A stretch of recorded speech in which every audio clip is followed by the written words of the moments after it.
తెలంగాణ రాష్ట్ర ఆవిర్భావ దశాబ్ది ఉత్సవాలను పురస్కరించుకొని గురువారం కోదాడ పట్టణంలోని వేమూరు సుధాకర్ ఫంక్షన్ హాల్లో నిర్వహించిన సాగునీటి దినోత్సవం కార్యక్రమానికి ముఖ్య అతిథిగా కోదాడ అభివృద్ధి ప్రదాత శాసనసభ్యులు బొల్ల మల్లయ్య యాదవ్ పాల్గొన్నారు.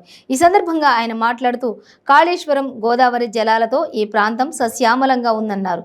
ఏ గ్రామానికి వెళ్లి చూసినా చెరువులు నిండుకుండల్లా నీళ్లు ఉండడం అనేది ఒక అద్భుతం అన్నారు. కోదాడ నియోజకవర్గాన్ని సస్యామలం చేయడమే లక్ష్యంగా ప్రభుత్వం సాగు తాగునీరుకు అధిక ప్రాధాన్యత ఇస్తోందని అన్నారు. సాగునీటి రంగంలో సాధించిన రికార్డు స్థాయి ప్రగతి, సీఎం కేసీఆర్ కార్యదక్షత, దూరదృష్టి, ప్రాజెక్టుల రీఇంజనీరింగ్, రీడిజైన్తో తెలంగాణ సాగునీటి రంగంలో నవశాఖం అత్యధిక శాతం నిధులు వెచ్చించింది. బృహత్తరమైనటువంటి ప్రాజెక్టులను శరవేగంగా నిర్మాణం చేపట్టారన్నారు. అనంతరం సాగునీరు రంగంలోకి ప్రతిభ కనబరిచిన ఉద్యోగులకు ఎమ్మెల్యే శాలువలతో సత్కరించారు. ఈ కార్యక్రమంలో ప్రజాప్రతినిధులు, సంబంధిత శాఖ అధికారులు పాల్గొన్నారు.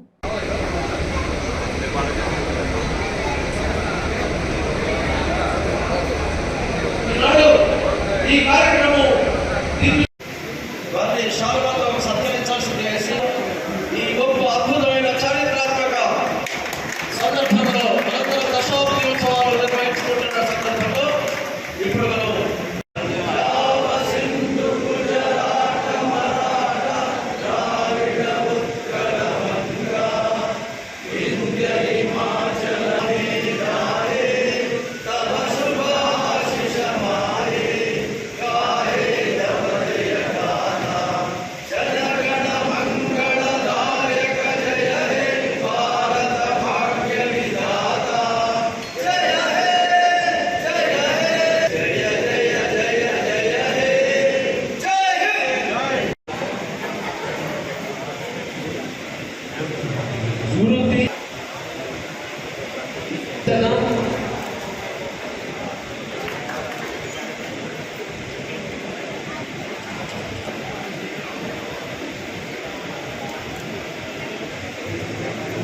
యశ్వంత్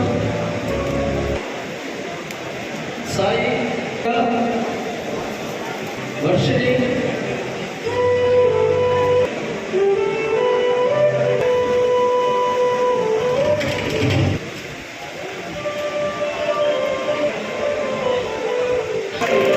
ఒక సౌజన్యాన్ని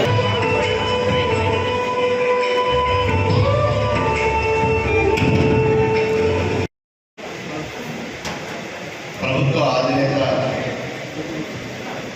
గౌరవ ముఖ్యమంత్రి చంద్రశేఖరరావు గారు నిర్ణయించిన దశాబ్ది ఉత్సవాల్లో భాగంగా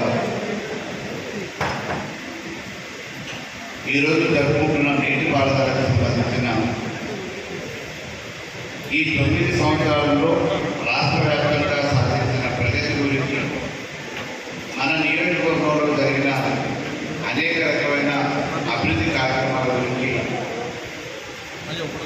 ప్రజలకు వివరించే విధంగా నిర్ణయించిన ఈ కార్యక్రమానికి నీటిపారుదల శాఖ అధికారులు, నాతోటి సహచర ప్రజాప్రతినిధులు, వివిధ గ్రామాల నుంచి ఇక్కడికి చేసిన